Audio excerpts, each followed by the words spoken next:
I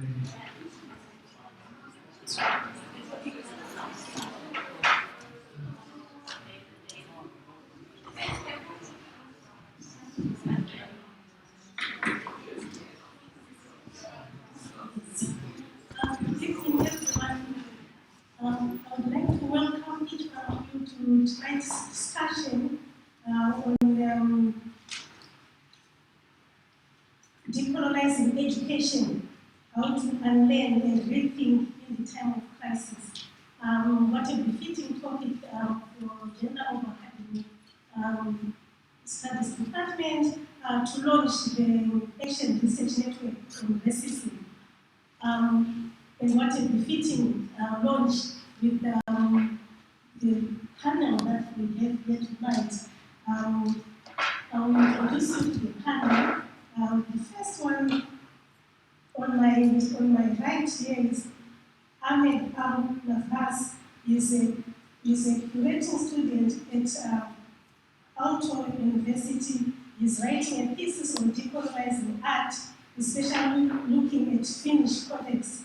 He's a founding member of the collective art gallery Headspace in Helsinki. He's also part of the founding member of the non-nomadic agency Archive of Emergent Studies.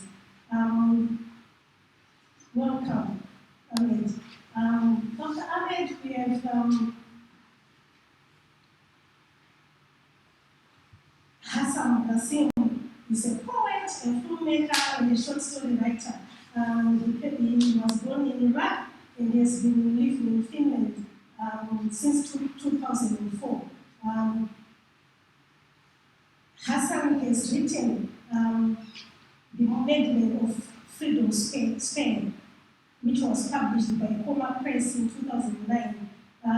It was long-listed for the Independent Foreign Fiction Prize in 2010. He wrote again the Iraqi Christ with interesting short stories, which was also published by Åbo Press in 2013, and it won the Independent Foreign Fiction Prize in 2014. Both collections have been translated into several languages. I think after he speaks, he is going to motivate us to read some of these short stories.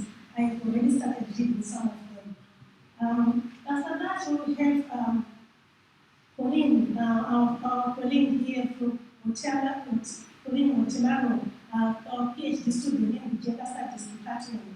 She's going to be talking about her dissertation that she's writing on migrant integration in Finland from a feminist, post-colonial, and social justice perspective. Then we have our own Salla Tuori, acting professor of gender studies at Åbo Akademi. She is interested in developing an understanding of multiculturalism and migration from a post-colonial perspective in the Finnish context. I will not waste too much time. I will give time to Hassan so that he can talk first. So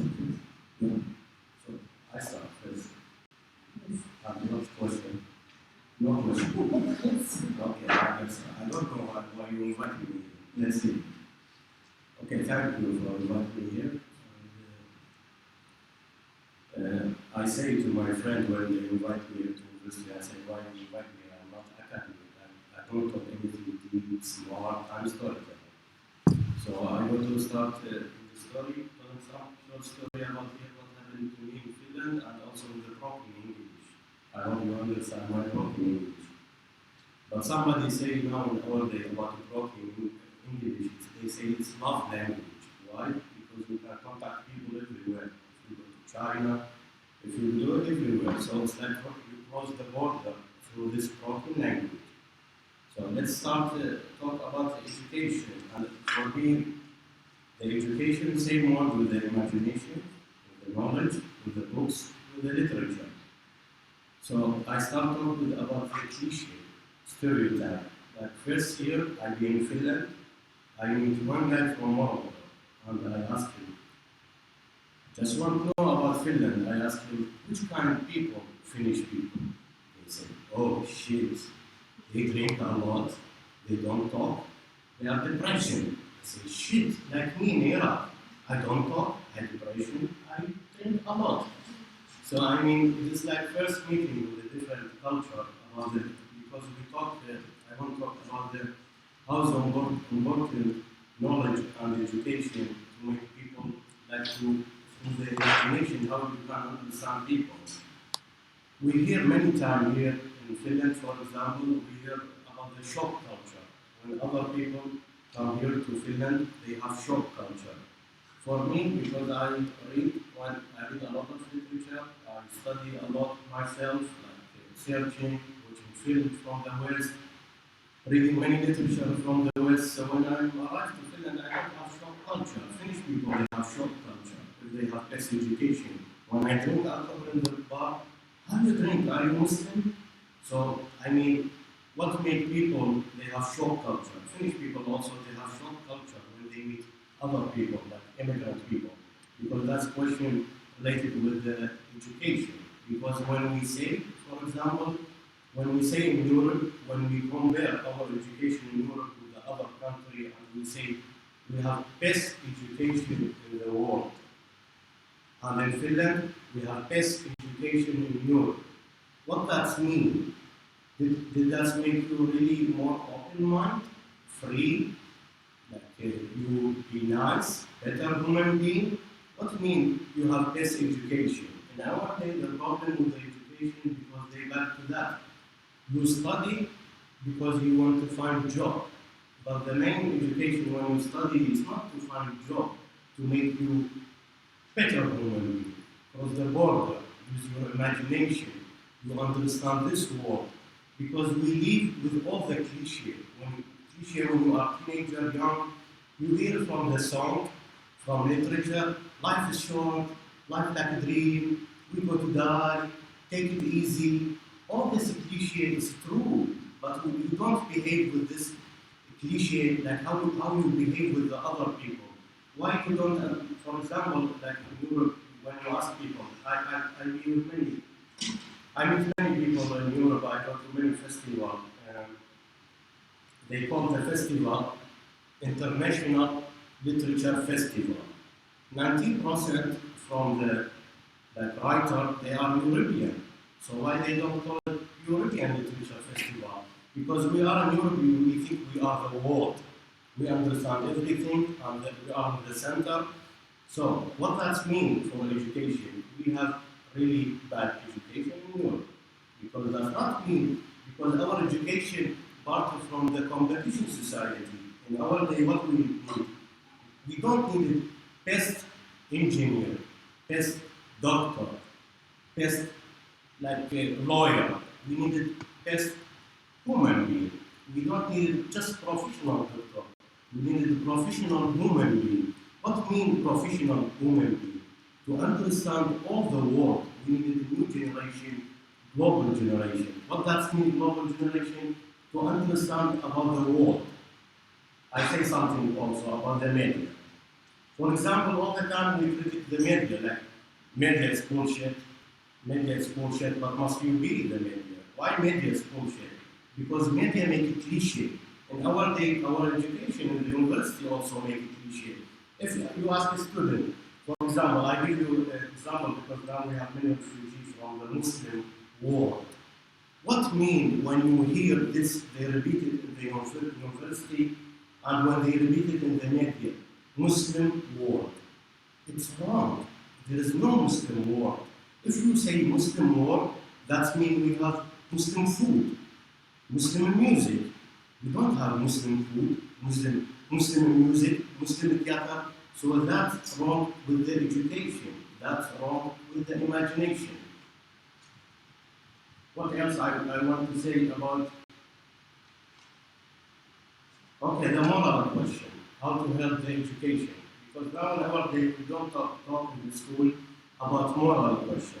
I repeated one moral question very important for me about refugee. People ask, why refugee come to here? Must we ask, why if we have white passport people, we can cross the border? If I'm European, I can go to Nigeria to take picture with the poor people, with the animal, I can't go to Thailand to have sex with young people nobody know, and I back to my perfect society. I can cross all the border when I have white passport. But why other people from other world they can't come to our country? Why must they cross the border and die in the sea? So the moral question is very important in the education and the question for imagination.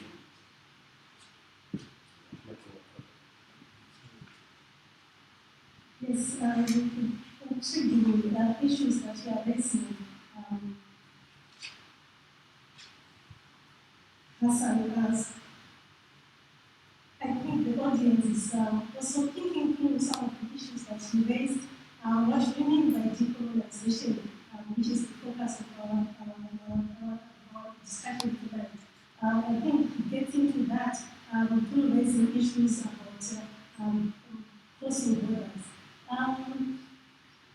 Let me say something about it. Just wait. I just want to also mention that it's very important. It's not to be because we hear a lot about to be smart, to be clever. What does it mean to be smart, to be clever, to be best? Like everyone, must you be smart? Must you be wise? Okay, maybe it sounds romantic. Wise. What mean wise? Some people are critic that they say you can't be wise. Wise, you get it when with the age.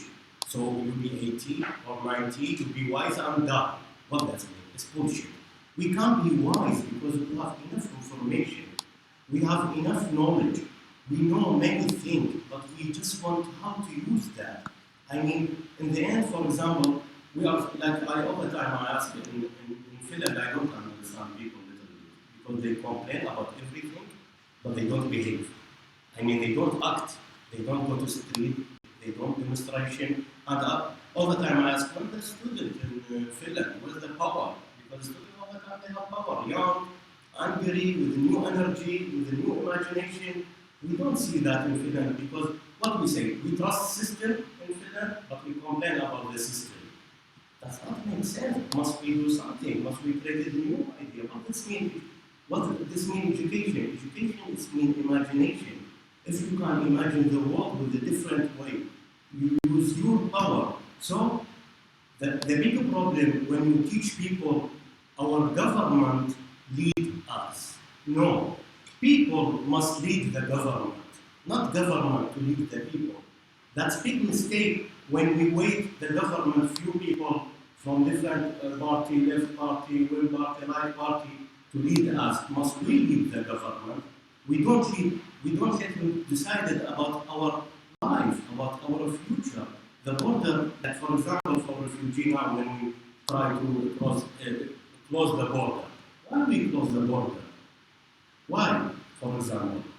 No, must we ask, we back to human being question, deep question, before through history, there is no passport, there is no border. Our legs is our passport. We can't cross the border, because border, look at the Europe when we have border. We have big war in Europe. So now, in our day, when Europe try to make more border to let people suffering and die next to Europe. That's really needed to teach people about the border, because when you receive refugee, that's not mean about refugee. You're practicing about human being question, because many people, young people in Europe, they're interested about climate change. Climate change is not like just talking. I'm talking about the climate change. What means climate change in the future? We have many refugee people. So what happens when we have million people, million nations go to disappear under the sea and they need us? How we behave with these people if we can't now behave with the 1,000 people? So now when we receive refugee, we're practicing about the future, how we behave with the people. Yes, why this fascination with the borders? I think I'm more interested in this topic because in Africa, before the colonial period, the colonization of Africa, with no borders, Africa was a huge space, someone could move from one space to the other. But later the Europeans have, and later the Americans have, and they colonized Africa. First fascination with the borders. These people are not civilized. Let's put borders here. The Berlin Conference, the partition happened, the borders are put. And who puts the borders? The Europeans who are coming to Africa. But now there are problems in Africa, there are problems in Europe. They want to come here. The borders are erected again. Why fascination with the borders? Intellectual borders, physical borders. I find this interesting. Maybe I will take it up for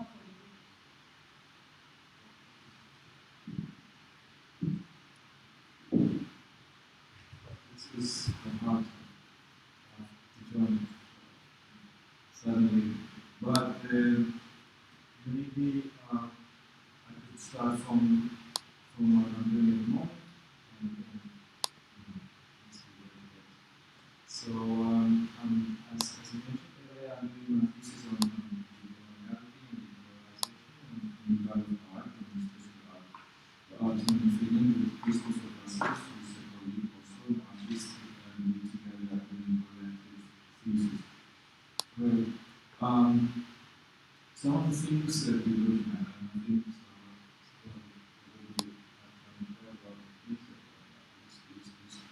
is why I'm talking about the coloniality or the colonization in the Finnish context is quite complex discourse in the sense that there hasn't been a direct colonization.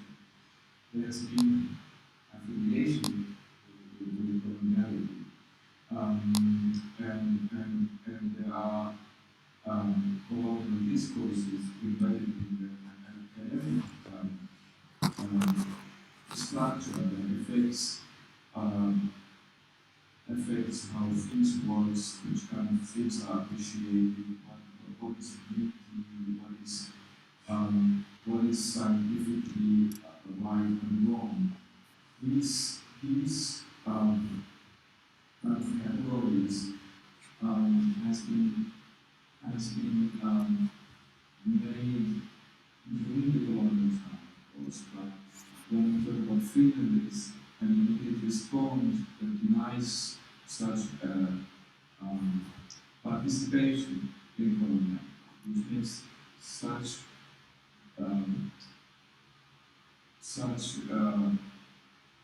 approach, a colonial approach to anything, but irrelevant since there is a denial of coloniality in general. One of the things that surprised me through the research is, I'm trying to find some kind of means to coloniality in order for me to talk about it. And there are many things that scholars have been already on last have been talking about, and regarding the Finnish church role in the missionary role in Africa. There are scholars who have been writing about colonial mind inside Finland, some population. It was quite surprising while with Christopher coming through, we look at a paper by Colonel West called the Ideology of Modern Racism, where you kind of put certain aspects of science and art and it has led to the colonial mindset that white supremacy. And one of them is the school, is the oldest school in Sweden,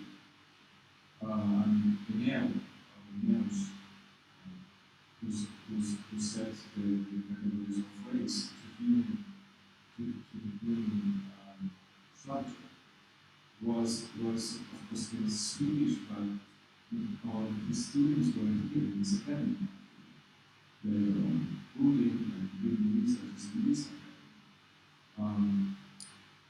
This academy, not exactly this academy, but Åbo Akademi in Swedish Empire. Some of them are Orientalists who went to expeditions and from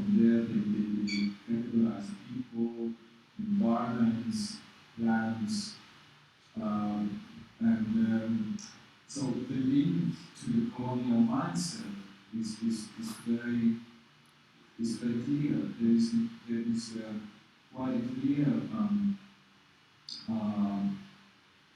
participation in colonialism. And this is one thing. The other thing is, when you talk about racism, Hassan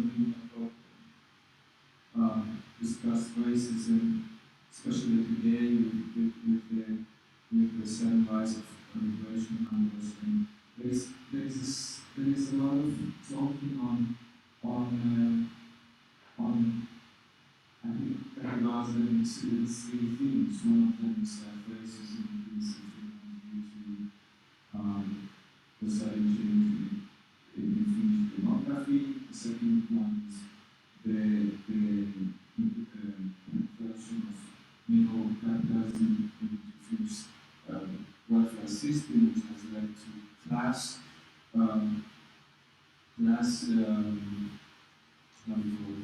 differences that in the 80s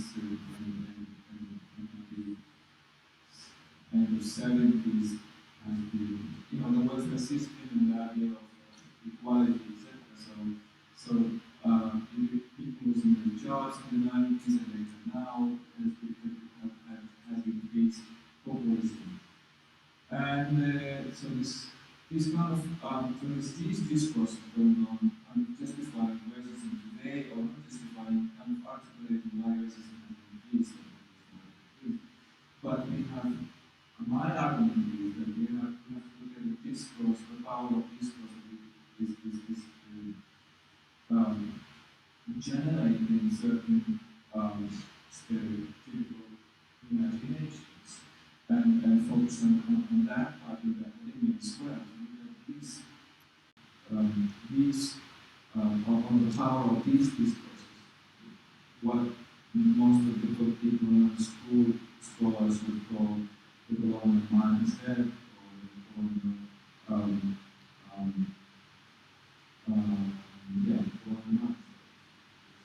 other terms that just cannot find them.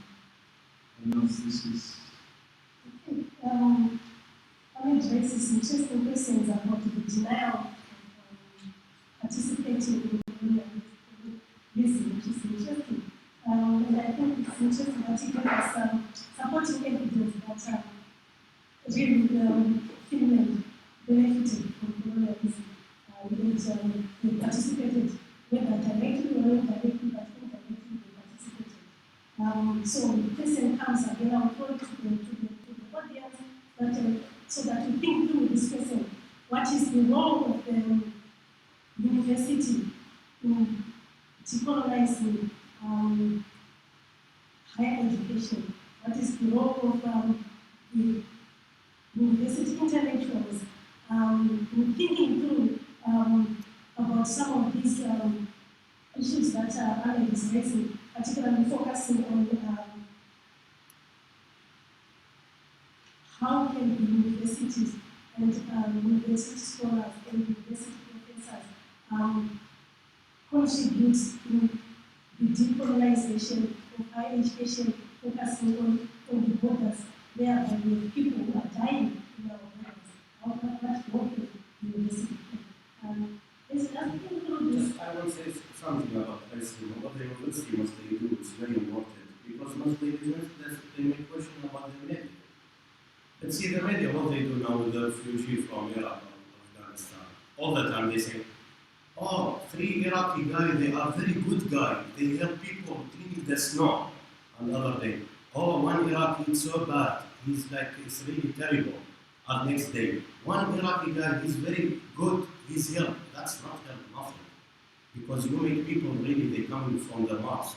Refugee like Finnish people. Some bad people and some good people. So we need to stop talking in the media all the time. For example, I lived 10 years in Finland, never media let me live like I feel home. Because you attack you every day, immigrant, refugee.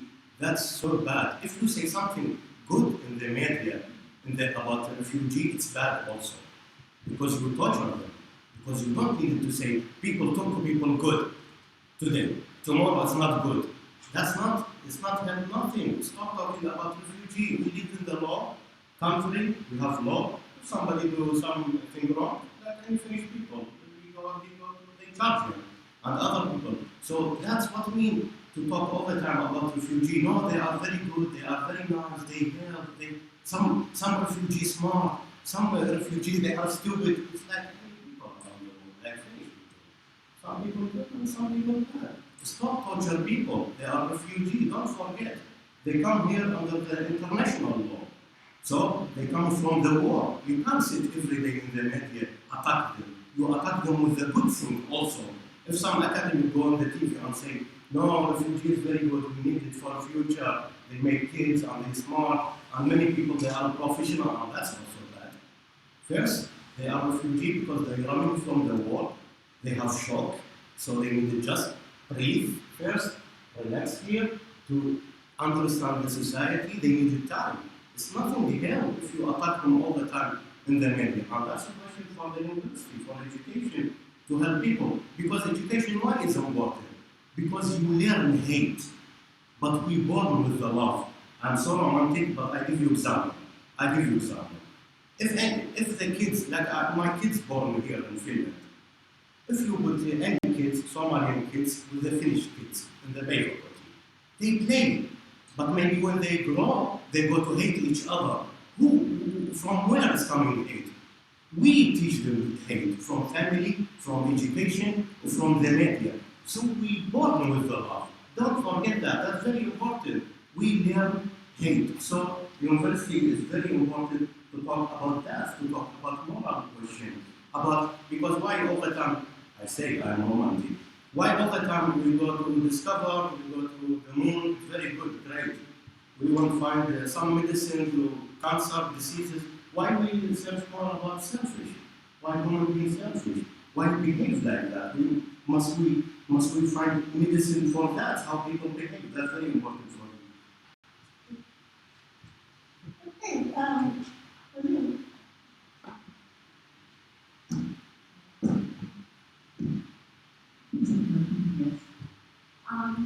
So before I actually share my reflections about today's theme, I first would like to make a quick story about what I've been doing recently, which is to look at newspaper articles produced by the web in the English language. And I was looking at how news reports about refugees are articulated and discussed in the news. And what was striking for me is how crisis is defined in the news.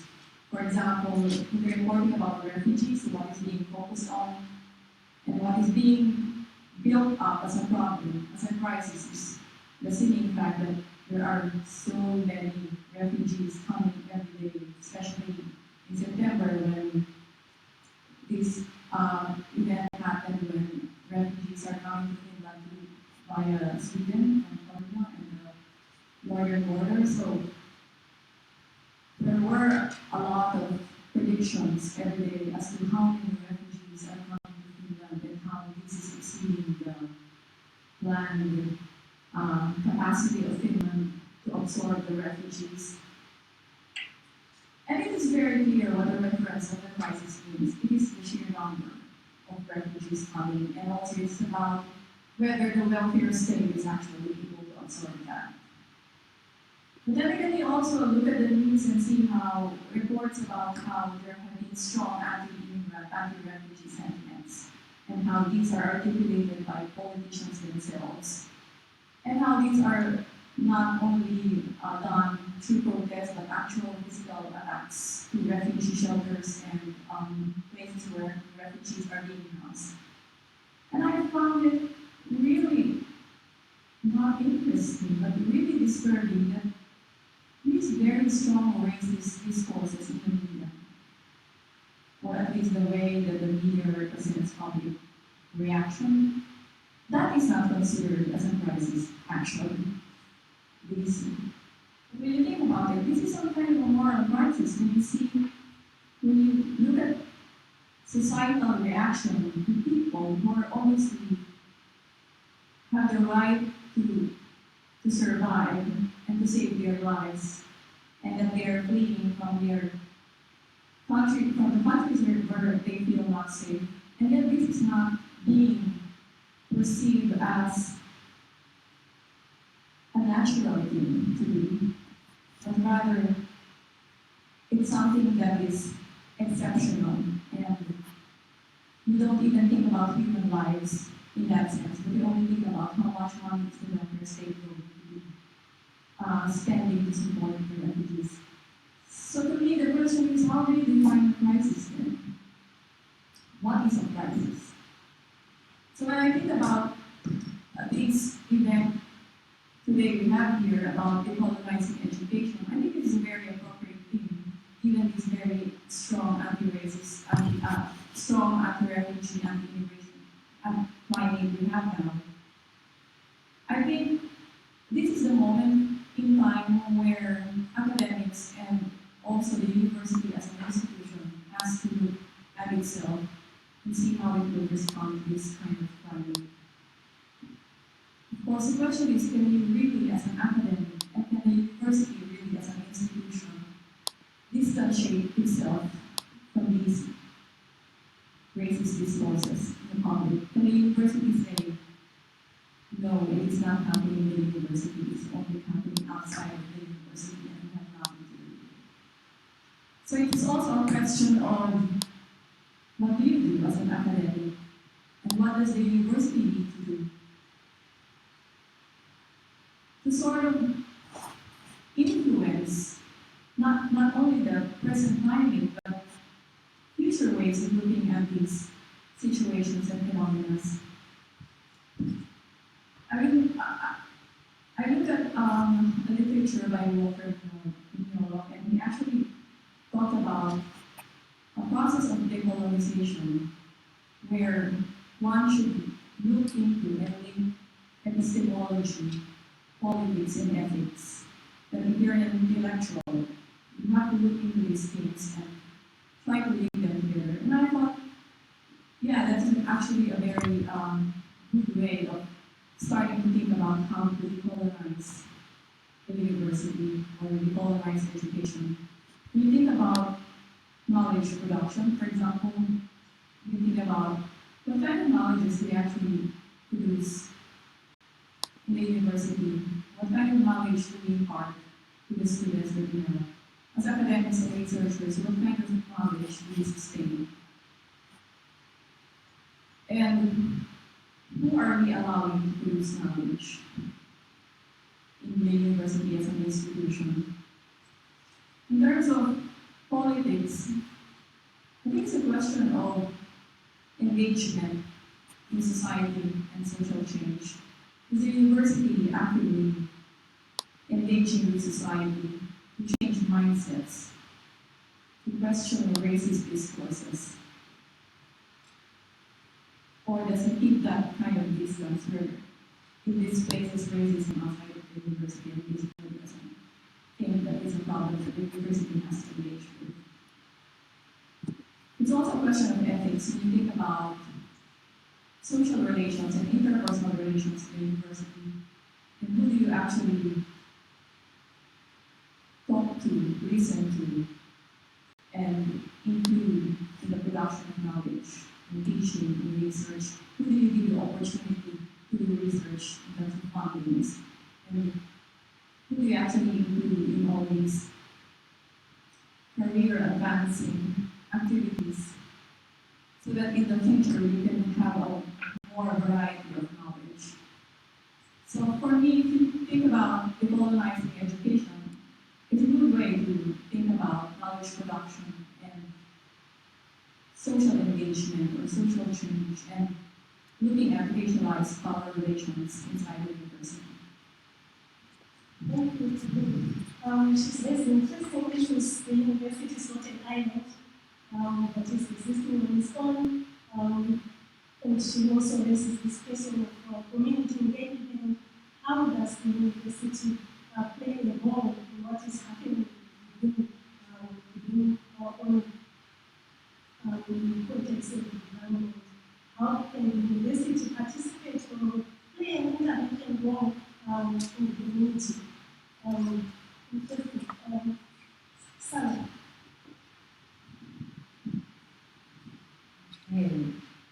First of all, thank you for the talks and the contributions so far. I'm probably talking from the most kind of institutional position of the university. And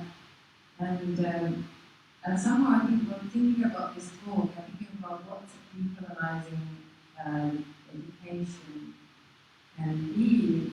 I was thinking about it as kind of something that's at the same time it's a big vision, it's a goal, it's something that is completely urgent that we need to work with. We can't, if we want to be a university education that is awake in the society, in the culture, this is something we urgently need to do. And what does it mean that we would do it? As already Arken was talking about, and Poline about the colonial legacies that we live with, and the kind of traces that, for instance, it would be then the university of the Åbo Akademi, particular researchers have to very concrete colonial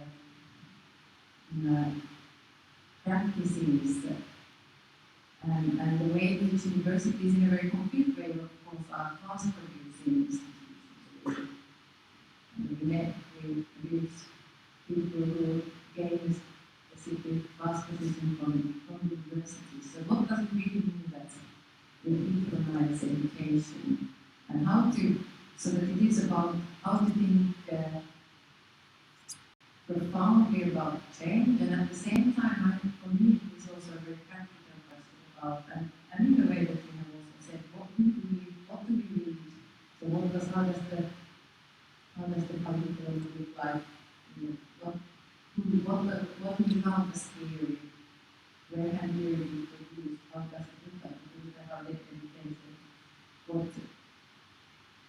How does it work in a concrete way look like? What kind of questions do we ask? What are we curious about? What do we know and don't know about? There is what things we just don't know about that we might be very aware of, not knowing. There is a kind of privilege of being ignorant. And the kind of questions, like for instance, my research that has been about looking at everyday encounters and colonial legacies and foundations, very well, one day, everyday encounters.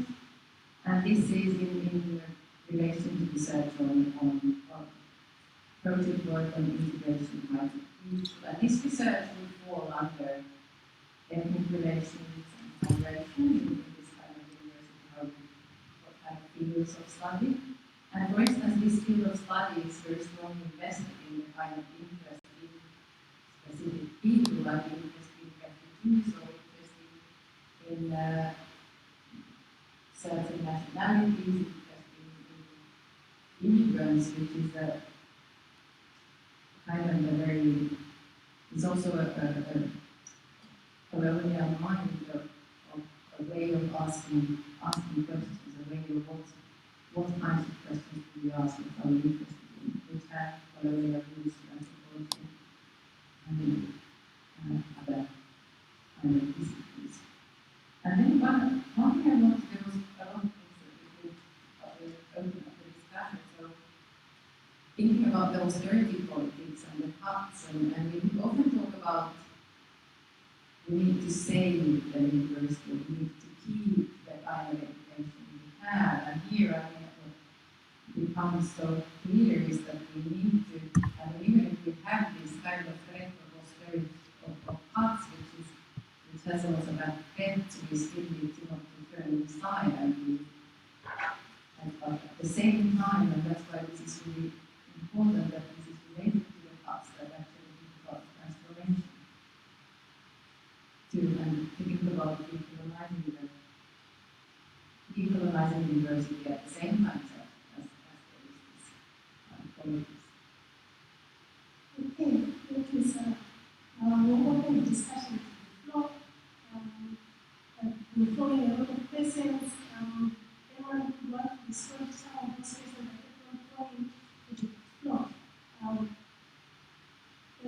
you like to ask the question? The panel? But I would like the panel to maybe say, also you were saying about like education without imagination, and then what is this education with, or that we want education with that would be guided by imagination and not the market forces, and maybe. Well, yes, because it would not mean education without imagination. Now, what we see around the Europe, that's what happened. Because, of course, it's now it's education to make people come to go to study, to have a job for education. Now, that's without imagination. But, for example, what means imagination? It's a simple question. So, what we teach people, for example, we teach them simple question to ask them to make question about simple question. Do we need it? Sit every day in the TV and here to talk. Do we have refugee or not? It's no question, of course we have people. So that's imagination. It must be back to the simple, important question. We don't need to spend all this time like 5 years now in Finland, in the TV, smart people, masses people, academic people, every people, they start to talk to make this philosophy question smart. Do we have refugee or not? Of course we have people. That's our role, that's our human history, like through history we have people. Finnish people, they go, this Swedish people move, through history. So what does it mean? Imagination. Imagination to bring, again, the simple question for people. Don't make it like just a philosophical question, difficult for them. Of course, simple question is philosophical question. But it's very important because you don't feed people. For example, many people here, like students in Europe, they read history, that feed them. They don't, because what we need to study history with imagination. This real people, what happened. It's not number. So we need more imagination to people learn from the history. It's not just like just not information. So they know this war, second war, civil war in this country. No, that's you mean teach people without imagination, without feel this real people. That's what I mean. Like education without imagination with many different levels. Because don't make just professional people, amateur people, make professional women. That's what I say.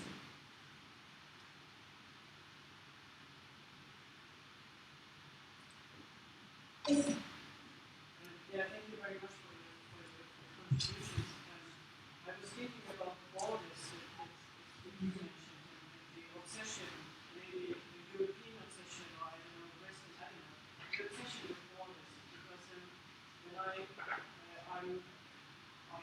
working in education myself, and I read some of the, because my background is German, so I have read a lot of the Bildungs tradition, actually, from the German point of view. And it's actually quite funny to see how sophisticated the classical texts try to intellectualize the fear of meeting the other. Because in Bildung we have this idea of educating yourself to be yourself, but it's open, it's nonsense, it's a information, it's harmless, but at the same time it is like, yeah, you have to meet the world outside, because otherwise you wouldn't meet the world, because you have to know something about it, how to meet the world without falling too much, but I have to be educated too. So it's always, it's pages of intellectualized fear of meeting the other. And it's actually quite funny if you read it from this point of view, because it's, I don't know if you want to try it or not,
the fear of the stranger.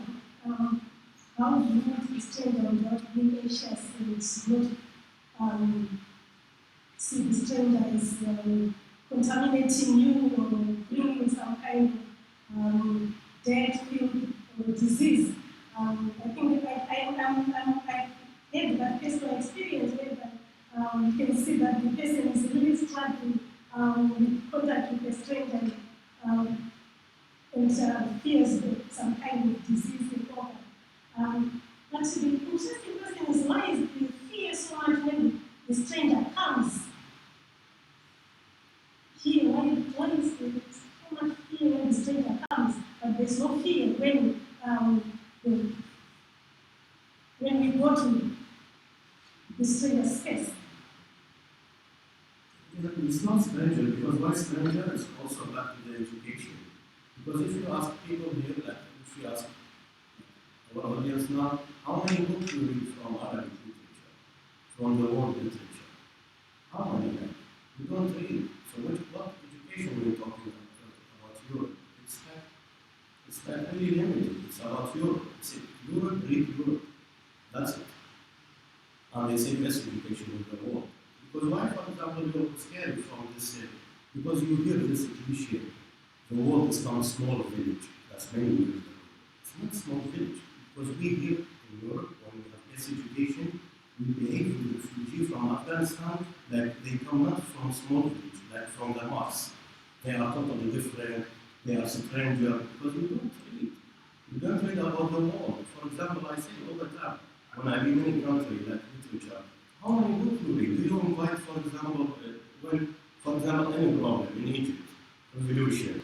Do you invite theater people, musicians, academic people there? No. The best way, the Finnish Academy go to the TV talk about revolution in Egypt. Or some crazy, like radical Muslim, that's immediately go to interview him here in the street. But do you invite any artists, people from university in the country? Do you invite people here talking about what the problem, how it's going? So which kind of education we have in Europe? We have education about Europe. Europe, read Europe, and that's it.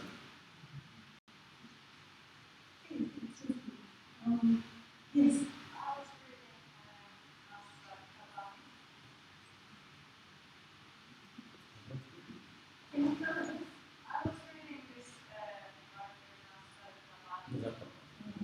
Yeah, it's good. One book it's good with the book with his poem, like poem so romantic for teenagers.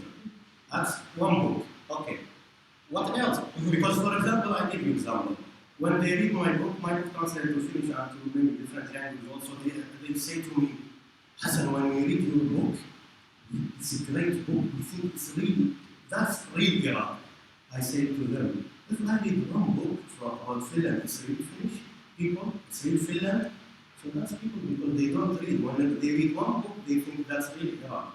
So that's what we talk about education. Education, you have, for example, what we use with the smartphone, with the internet, we can know many things like personal. I can study more about different countries.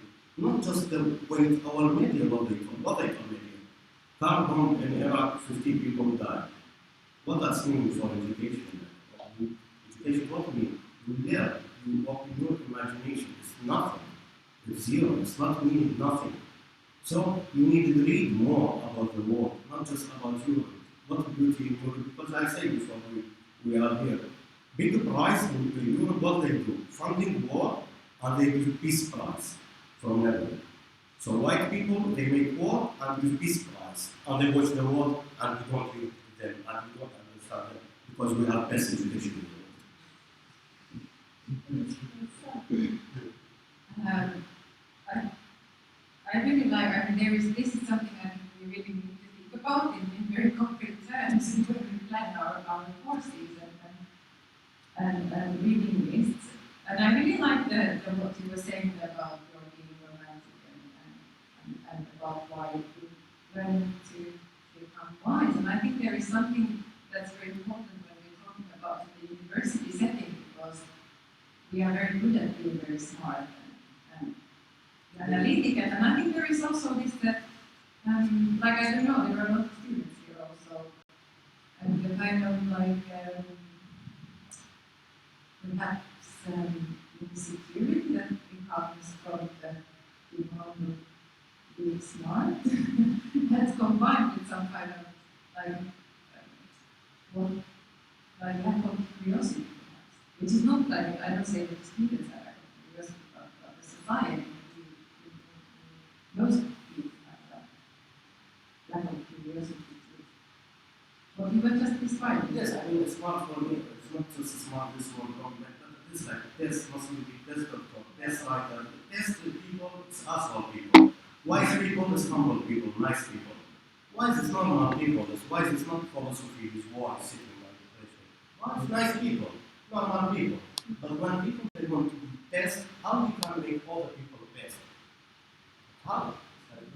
It's like, I mean, it's not a question. Wise, that's what I mean to be wise. To be nice, to be open-minded, to try to make a question by yourself. For example, when you see a refugee coming to Finland, there is refugees from Iraq and Afghanistan, you search about these people. Don't wait some people video from the media. Like, who's these people working in the media?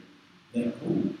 Which kind of knowledge they have? Which kind of knowledge the politicians they have, for example? So we need to be by ourselves to learn about the world, to read more, to open our mind, to search more.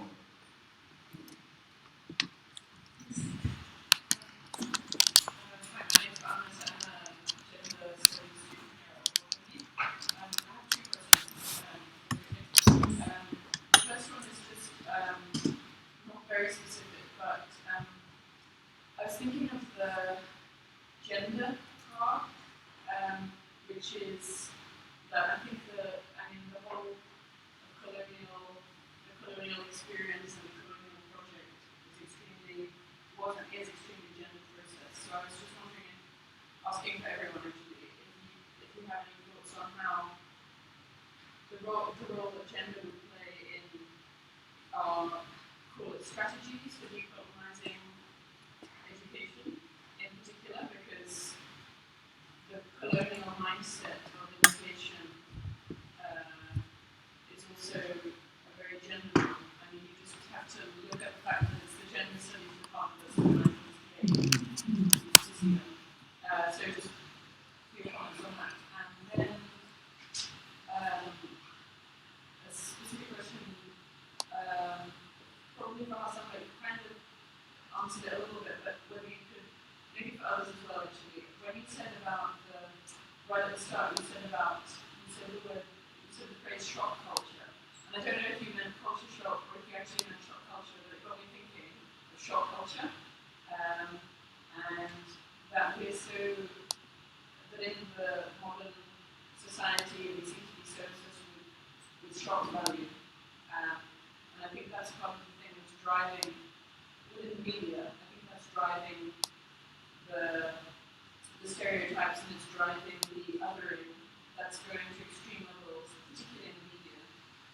So then I was just thinking about the ideas between, the differences between media and education, because we're in a very educational establishment right now, but a lot of the education that needs to be decolonised is actually outside of here, and this is actually very much an island. I can't remember who's an island, but I like that phrase. So how do we educate? It comes into the societal engagement issue, which is how do we educate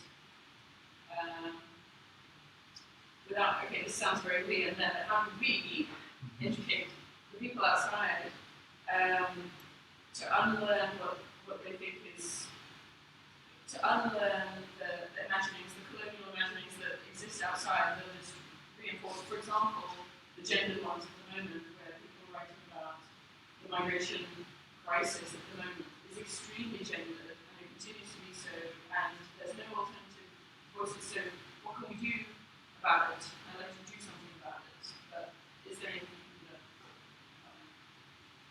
Okay, interesting question, sentence. Last one.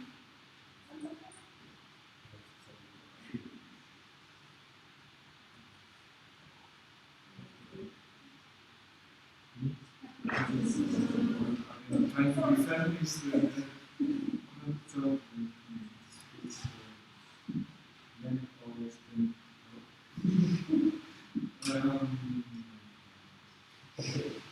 Now, yeah. Okay. Let me see. Strategies of decolonizing through gender. I mean, can I say that through gender, through gender thinking, or through the theory of gender, or? I mean, like if the picture that we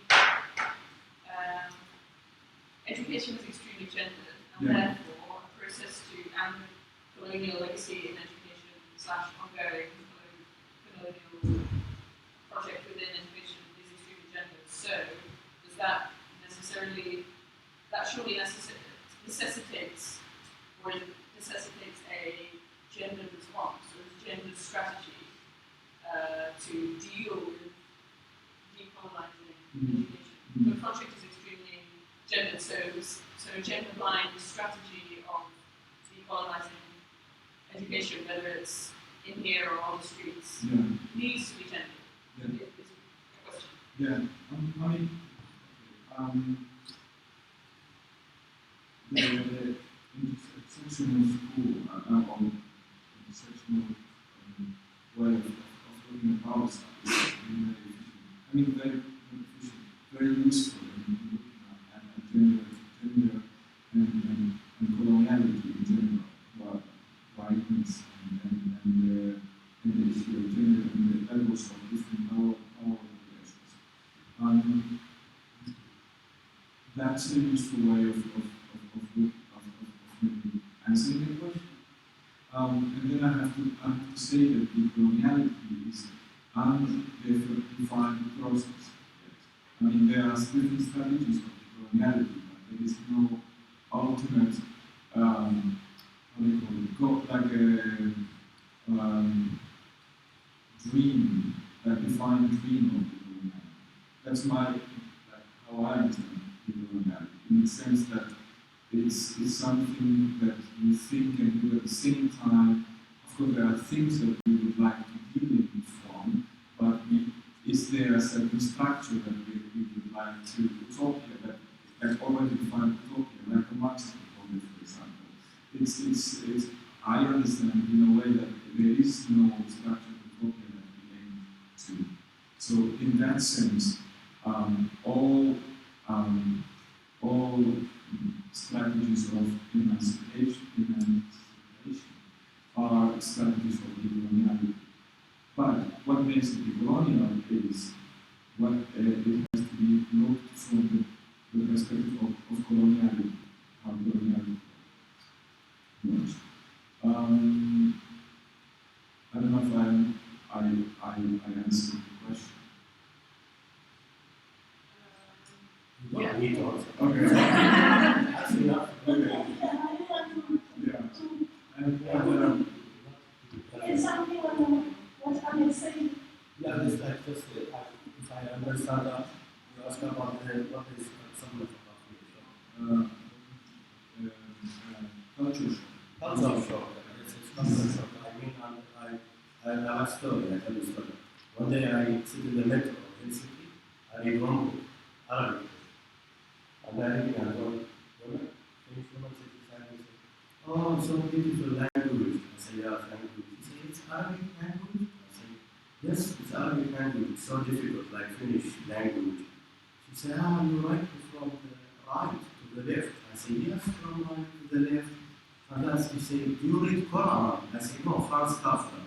So because there's many people, but it's like because many people they think it's Arabic language, you can't just write in the Quran. Nothing, no poem, no. I mean, this symbol, but this meaning a lot in Finland. Because I meet many people, education people, they have really cliche picture around the world. Just in Finland, I meet somebody who studied philosophy is racist. It's just in Finland for me. It's a big shock. Because when you study philosophy, you are not sure about everything. How you can be racist like? Just in Finland, that's what I mean in education. in Europe, in Finland, is limited. It's about just ourselves in Europe because we don't know really about the world. Because we think the Arabic language is just for our language.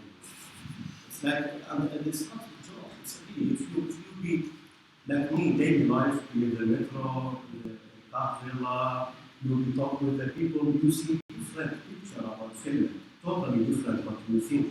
Because that's what you say, what difference between media and education? What different? You study here and you listen to media. I see many people study in the university, all the information they get about other world from the media. So what difference? No different. The media behave, they act, they change mind of people, and you study to be a multi-lineman, to be best doctor, best engineer, and the media effective. That's the difference for me. Just a very initial reflection about this shock culture and earlier about the fear of meeting other people. I just thought that this shock or fear has, in a way, to do with the nature of encounters, where when you encounter somebody that is not the same as you tend to look at yourself in terms of that other person. And so in that process, there is a referencing to a certain norm that is happening. You look at the other in relation to what you are. You are thinking of a certain norm, whether you are aware of it or not, and what are these norms. It's very, very central. So in terms of, for example, looking at you in the metro and seeing that you see that you are reading in another language, or already there's a certain kind of office going on that is a different language. The norm is reading Finnish, for example, or English, and this kind of utterings happening all the time, and this referencing to this European norm. So if the question is about decolonizing education, I think part of that is unlearning this automatic referencing a certain norm, actually. And in that sense, recognizing that there are other ways of living and being in this world, and it's not just the European way. So then that would make one conscious that you are not the only one existing and doing what you think is the right way, the correct way of doing. I think that's part of people colonizing their own mind.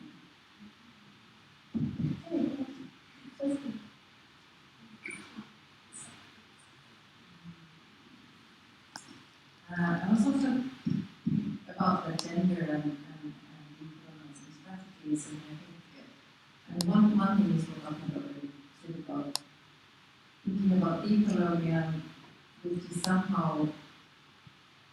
an analysis of privilege and power, but doing something further, doing somewhere, not staying on the deconstruction, but actually trying to see what can happen, and there are civil strategies of emancipation. So that is important. And in thinking about, I think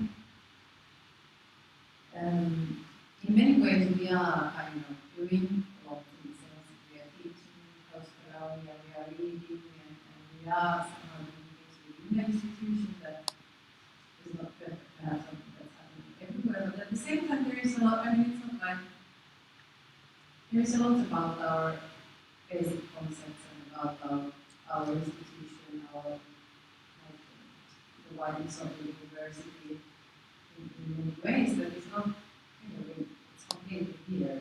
It's within, it is every day in very concrete ways. And I'm thinking about, which I think can be very like emancipatory for to think about and to learn and to listen to different kinds of knowledge, and listening as a practice that is really complicated, and like in how do we actually recognize what is knowledge and what do we recognize, and how to be actually able to listen and to hear what is, then it's a really complicated process, and but there is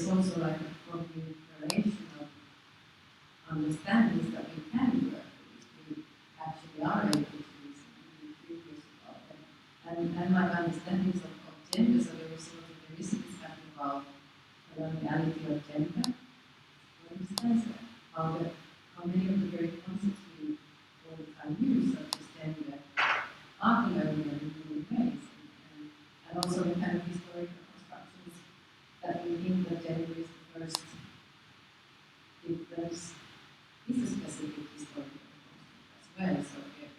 So I think there is a lot of potential in the opening and for the girls knowledge. Okay. Yes. Yeah, this is kind of like I just want to hear your comment on one issue, so this is not a real question. But as you all know, this panel is in cooperation with the Education Strike in Turku. And those economic questions that we try to raise there is that all the kinds of the idea of universities, you see at the university promotes imagination. That's exactly what the cuts are directly. So how should we approach that threat to a university that should be emancipatory, creating imagination, opens up our knowledge for things that we haven't seen.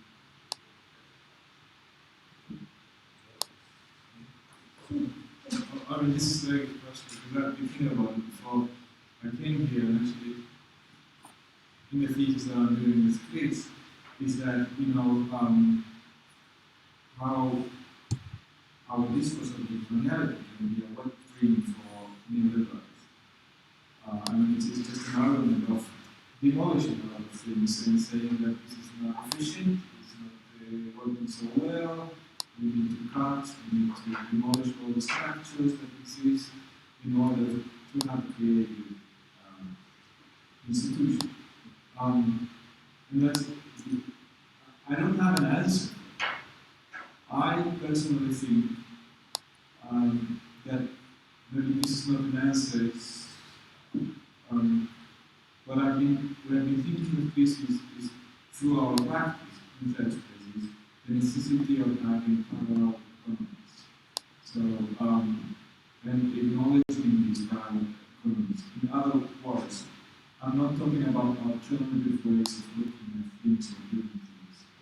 We acknowledge that there's something already outside the institution or inside the institution that functions differently, deviates from the way things work, and acknowledge that as a possibility, as a potentiality of being, as the next or movements. Is that one of the? This is how when people in words when you suddenly repeat terms that you want to build next, forward, etc. But parallel economies that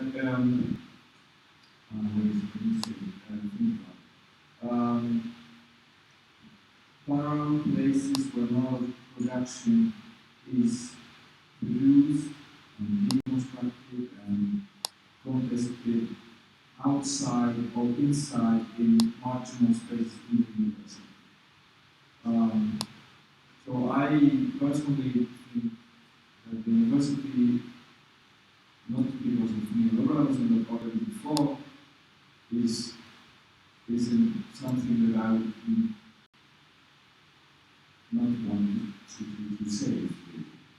I'm sorry to say that I'm in the university, but I'm not a key in saving, since its essence, its vibration is based on colonial structure. I mean, the way of you said classification, used cluster, used the term. You make class, you make differences. Not you, but the system takes spirituality away from the material. So there's so many things in university that is already part of the essence of the structure. So I don't know if it's possible to change things from within. It's kind of like you have to lift the top and then demolish the bottom. It's the relationship is so entwined. It's very difficult to have an inner movement, change movement. I'm maybe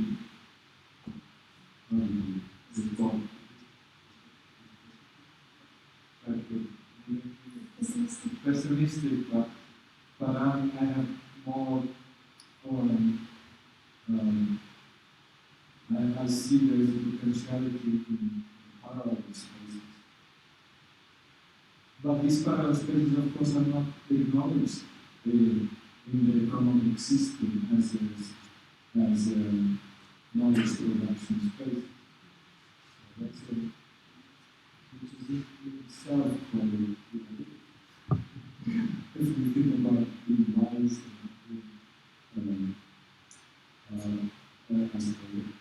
as professional in that sense. But I come from the art context, which is there's certain space of freedom until this moment, I guess. I don't know next week or next month.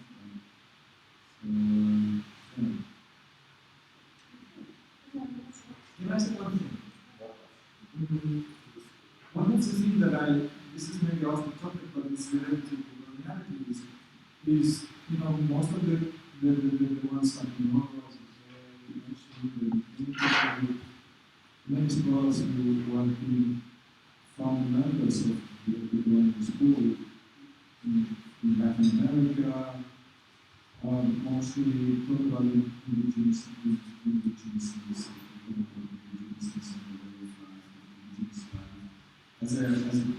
as a also big project.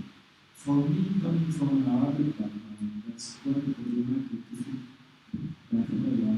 And then think the coloniality as well, only a Western project. Of course, we're trying to be from Western centralism, but the Islamic or the Arabic,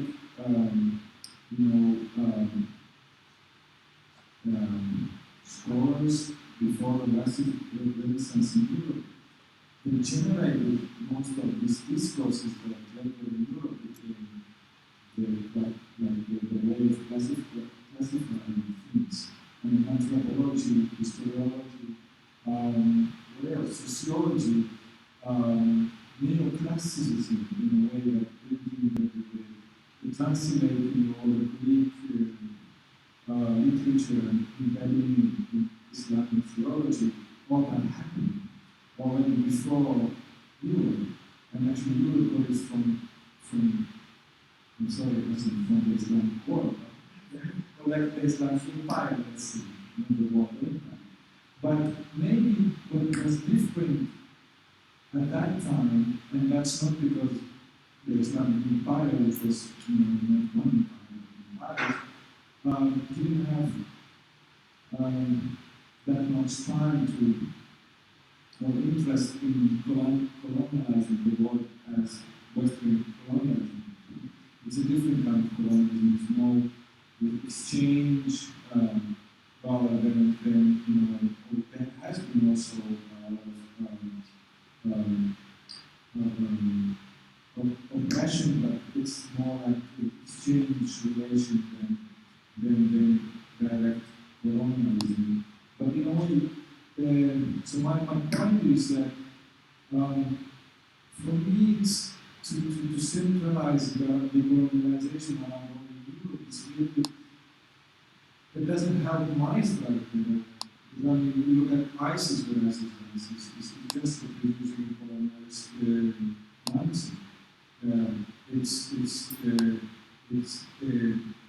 It has this neoclassicism of taking certain values and representations of earlier Islamic way of life and putting it as the main source of their knowledge, which is almost like our Western knowledge production. I mean, you always have to prefer to the Greeks, and the Greeks do everything. So there is a lot of similar way of losing power and oppression, and so that's why when I want to talk about humanity, I don't want to explain only and today is about Europe. Europe also has roots in Islamic mindset.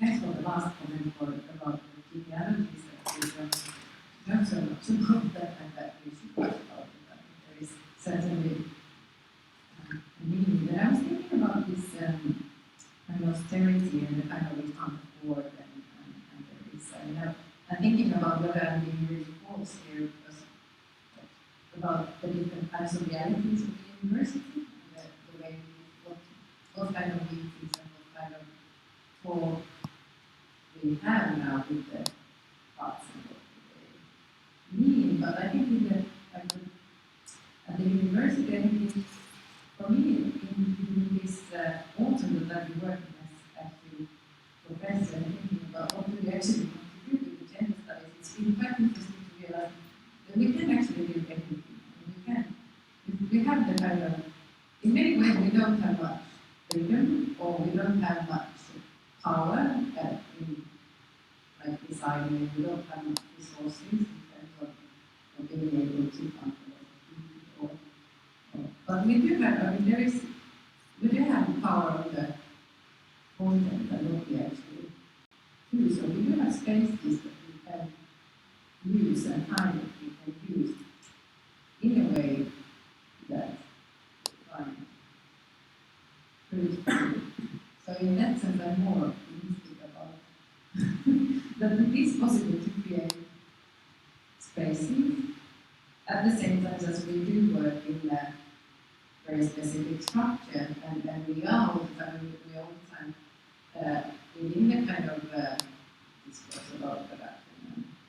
And we go to the meetings where we talk about how this and that's how we produce this year, so we're not at all very much part of it. Okay, coming back to the occupying education, I think I've also been thinking what is the future of researchers, postdoc researchers, for doctoral students, for masters research, for professors to do research.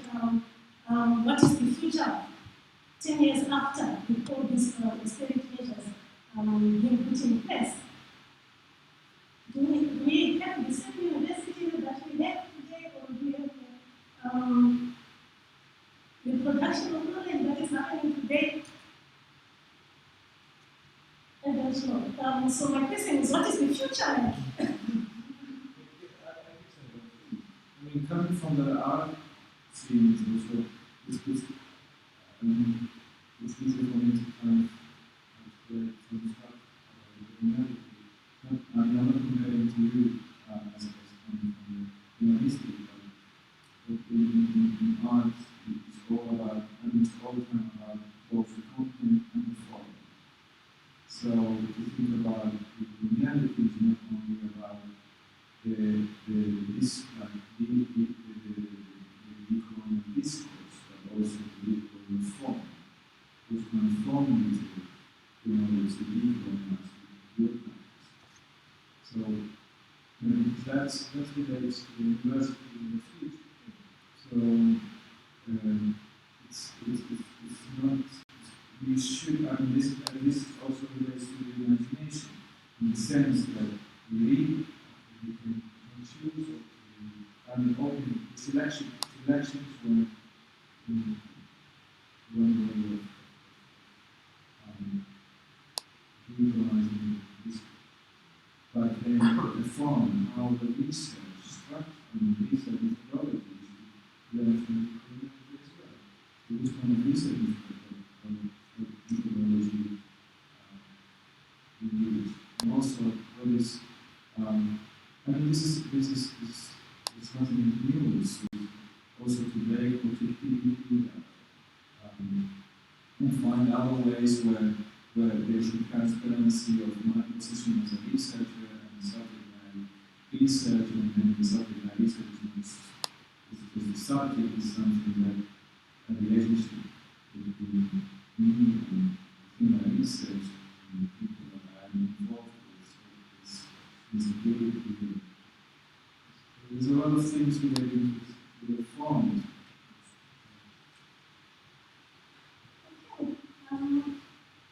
Anyone with a burning question or wants to say something? Yes.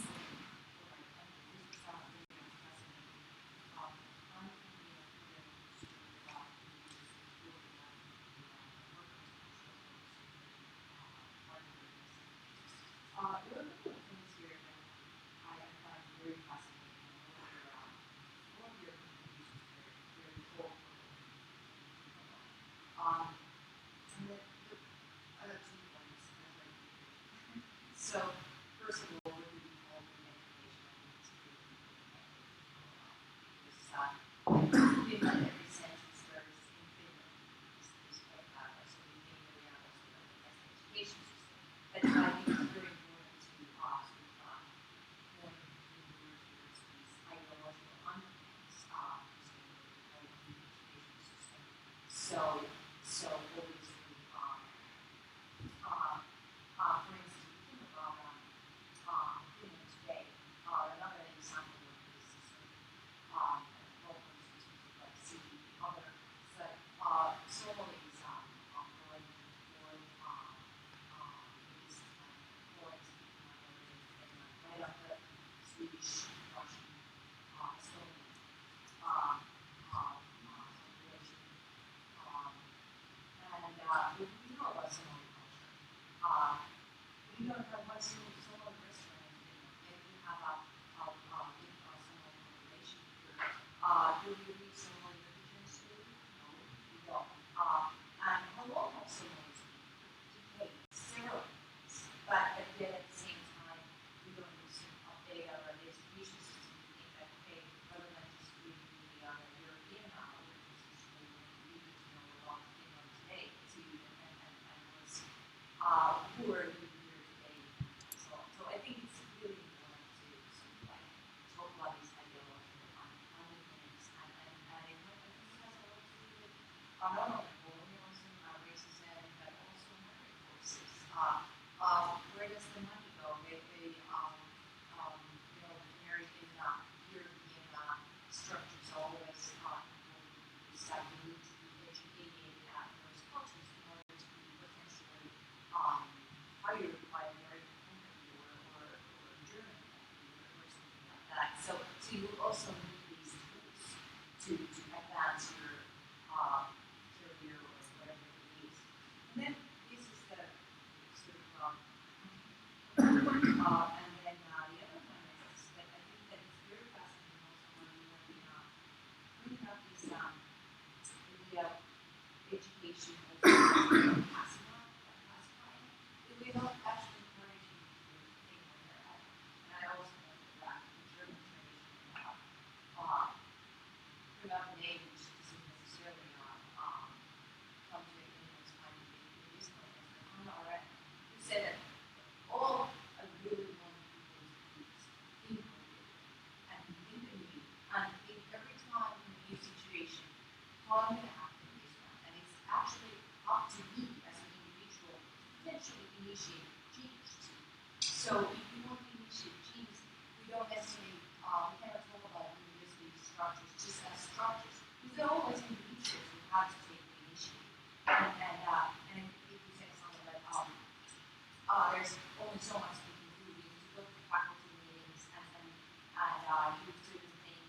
But we can also always do something different. We can always provoke. We can do things like that. And students can also be provoked to decide to work on certain topics. And well, of course, it's the students, because there's always the staff and the professors who tell you like, no, that's not good. But in any case, so what I'm saying is that okay, that it is really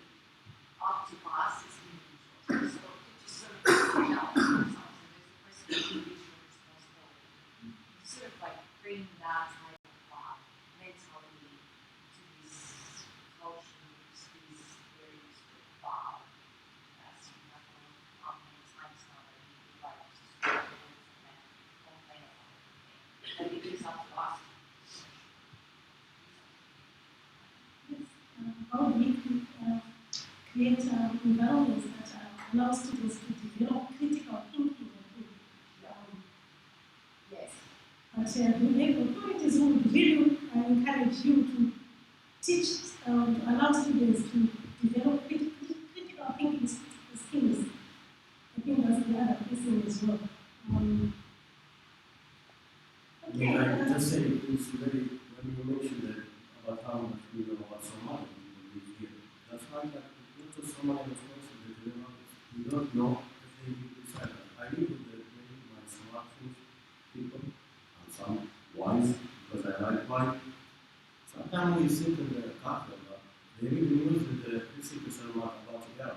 And 10 years, people ask me if I'm white, if I live there, I be under the dictator.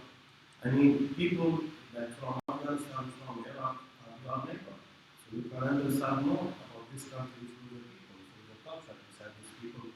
Not to talk, this make this formula, they are weird culture, they are different. There is nothing different in culture. The difference is just details. You know, for example, when we went to the TV, for example, the kids here, these people that for example, I was many times that because with my kids. For example, why we don't bring like what we see in Finland, how many people have different background, Somalia, Afghanistan, Iraq, Russia. Why we don't make some story kids from the traditional Somalia, from Iraq? Because all the kids, the story around the world, the same value. So after when we meet some Finnish people, I mean some cheesy people will say, oh, this culture, right culture. There is no right culture. My mother don't teach me right. And we don't have story about right. And the Hollywood don't say right. So it's not culture. It's like some people, we can talk about that with a different way. But I mean, you can create it. You can, for example, in Europe, what they focus about, because you created this people come, they are Muslim. First, when many people from immigrants, when they come here, they don't consider themselves they are Muslim. They can consider themselves, I'm Iraqi, I'm from Iran, but you created this image and make people believe that in the end. Because you hate yourself, because all the time, the media people, they say, are you Muslim, are you Muslim? And what they do, for example, the system, the government, they let them open mosques. Why we don't talk about the culture? Why we don't translate Somali literature? Why we make culture place to make some mythology from Iraqi Gilgamesh, like saying Taliban?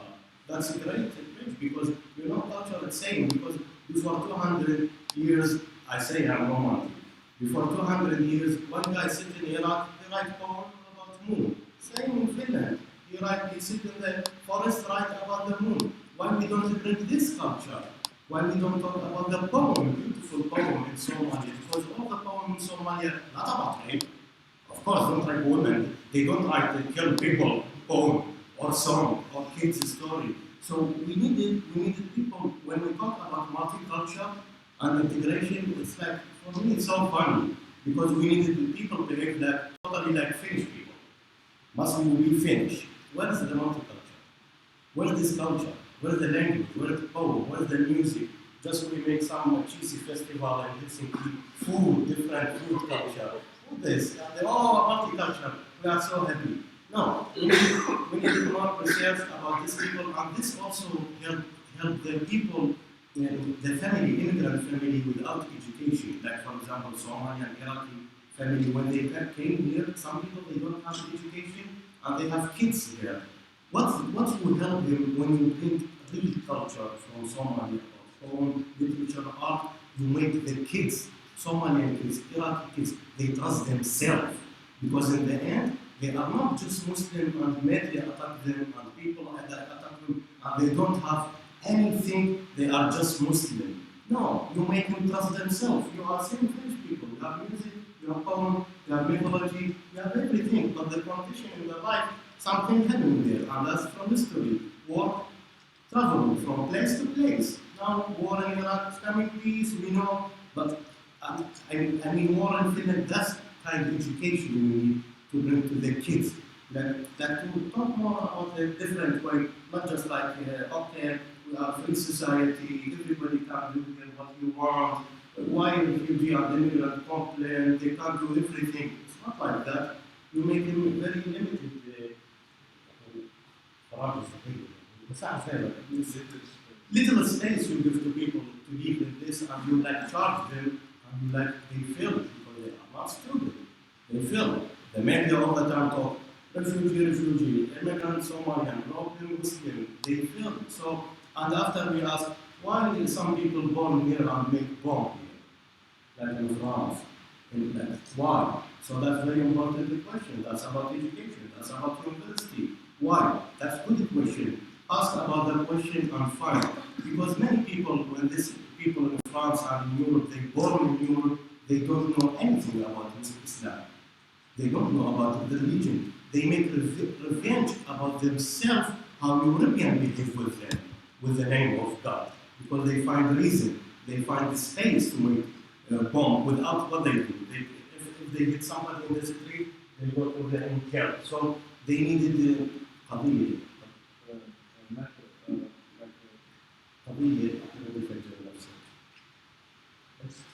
Excuse like, yeah, it's because we push these people born here to be radical, to be made bomb. So must we ask why these people like born here in Europe and why they make bomb? It's not just related to what they know about ISIS. They don't know anything. I mean, it's very important question to search and think about the people who live here, the culture of people, real culture, not what they make talk about this culture.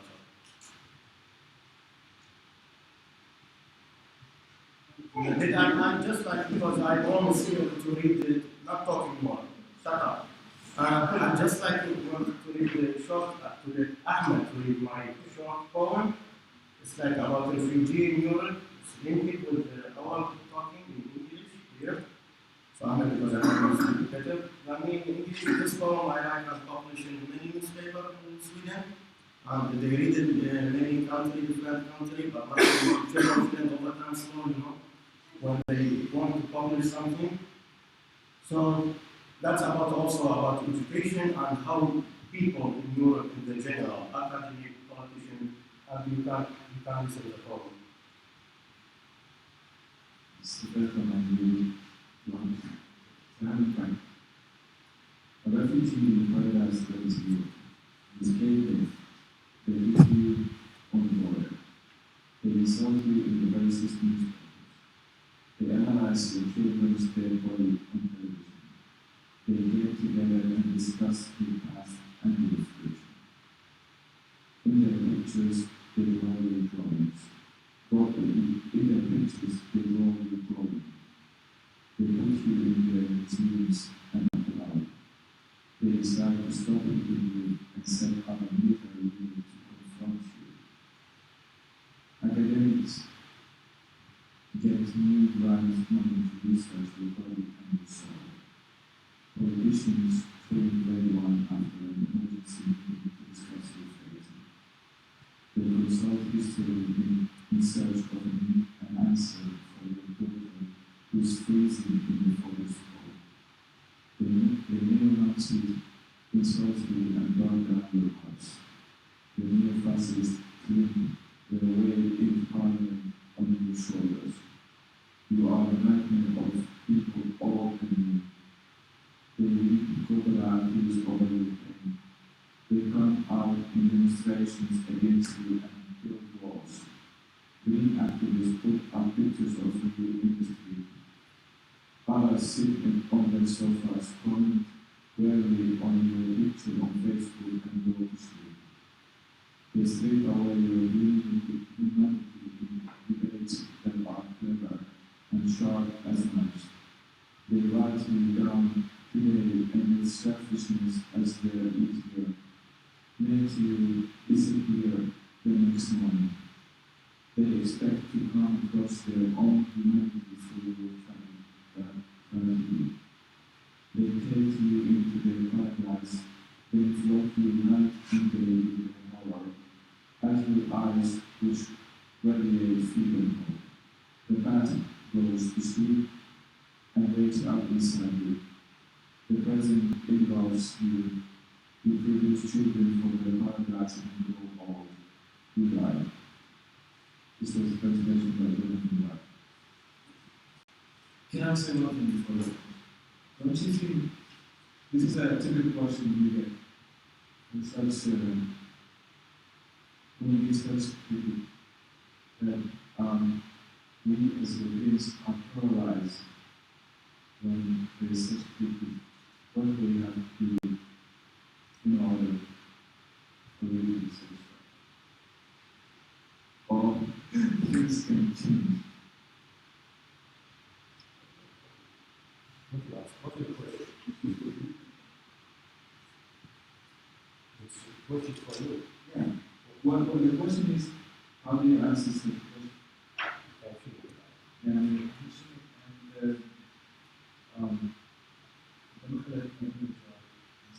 And no, we do many things. Like we do many things in Europe. The chair, the many nice people be activists. Lead the government. Say shut up. We don't cut money from imagination, from education, and from culture, and from weak people. Be activists. This is our government. Our choice. We can't change. Be just activists and change the government and say no. You can't decide to cut money from because you got to make more problem if you will talk about education and imagination. When you cut money from culture, from art funding, from education, what we do in this life? It's boring life. It's like it's art and imagination. It's not like just knowledge to build this capitalism. We want to enjoy life. It's beautiful. So we don't cut money. Through history, where's the money? Don't understand me wrong. Of course, for work and for sport. Look at the sport. A lot of money. The dictator, the fascists also support the money. Stalin support all the sport with the money. And Stalin and Hitler also. And same. Now with this democracy, what happened? There's a lot of money for sport and cut money from education and art and culture. And that's, what we do. We have a lot to do. Open the border. Be activists. Practice. Don't feel scary about this. We live long time inside this border. We have this safety university. We have this safety life. Let's wait somebody do something in the politician to change our life. Get the risk. Life is game. It's beautiful. And knowledge, it's make this game is better all the time. If you sit with it, for example, I write literature. They ask me, what's the literature? I say I'm like game designer. Because I can't write anything in new. Through history, we write about war and peace, sex and death, happy, sad, same thing. But in the end, there is how you make a new game. The old game from 2014, now I go to 2015. Same with our life.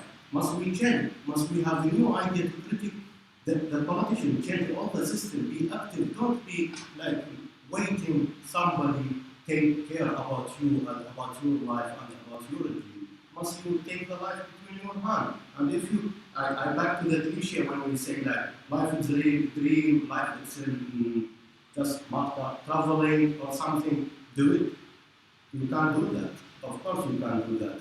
Because how you can do that? You don't keep silent and you don't wait all that every day sit in the TV and see few smart people talking about your future and you go to sleep and boring and wake up. No, say no. Go to sleep, go to the doctor and change. There's many things to do. With the refugee, ask you very important question. Did really I am human being? There is kids dying in the sea. Very simple. Very neat, very nice. Open the water for these kids. They need it. Just kids need it. Like, he's come from Africa, he's walking. Do you know what meaning walking from Syria to Europe? Do you know what this meaning? Do you walk in the night, for example, across the border? Just try one day, cross the border, not many countries, to Russia in the night. I was scared, yeah? I walked from Iraq. Do you know what I mean? And after you hit the people who can go to the border and do that, they hit refugee. What does? We talk about human rights, equal society. The human rights and equal society in Europe designed for white people. I tell you why. For example, we talk about women equal, women must be equal, of course, I support that. Where's the women? Women, gypsy women sit in the street. In Finland, when we brag about Finland, it's peace country and free society, and women very strong. I hope Finnish women go to the TV and say, this woman, They say some people, oh, mafia beside. You are mafia, the capitalism mafia, the factory of women is mafia, cocoa is mafia, not gypsy people sit begging for in the cold time, and after we talk about free society, women must be strong, must be how we can make women equal with the job, with everything. Of course we must do that, but this women in the street, must we think about this? Did this like, what we think about that?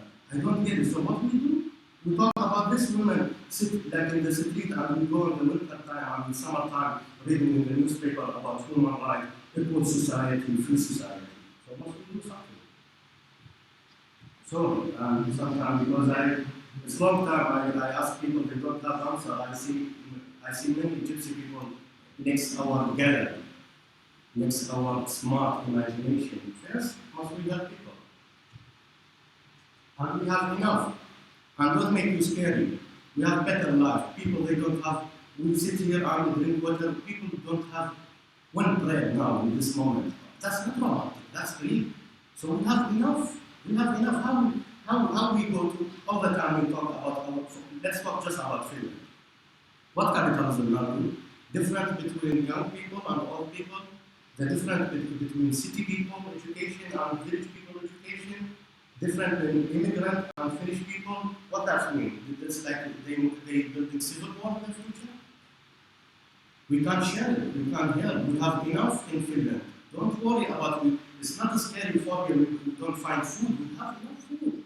We have a great water. So we need just a new idea to share it with other people.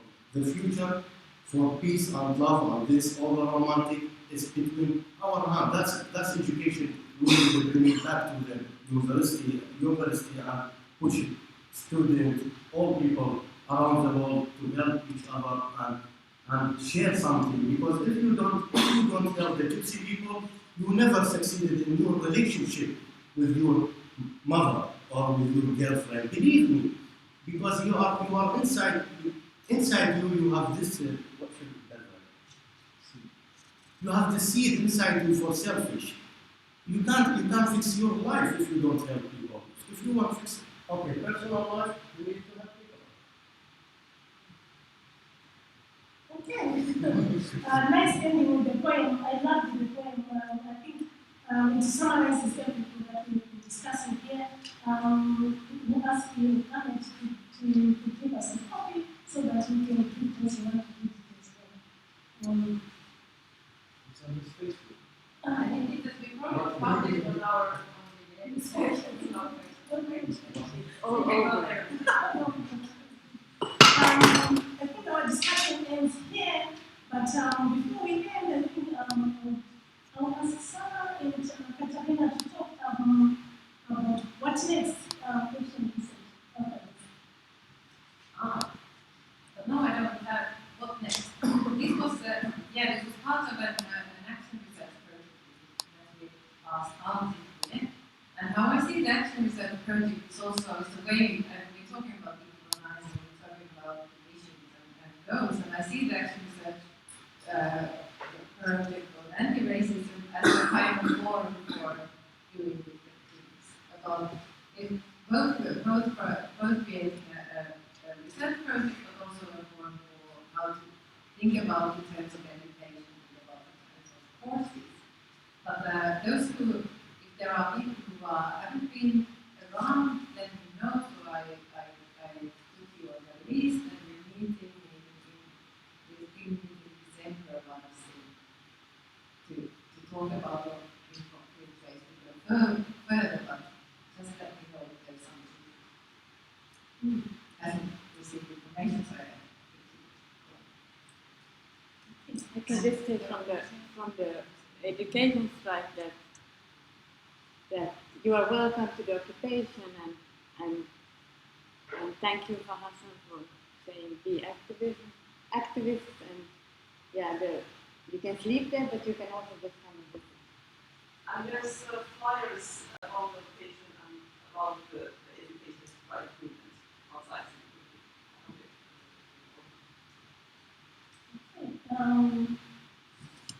Hassan challenged us. Let's take the future into our own hands. And how do we do that?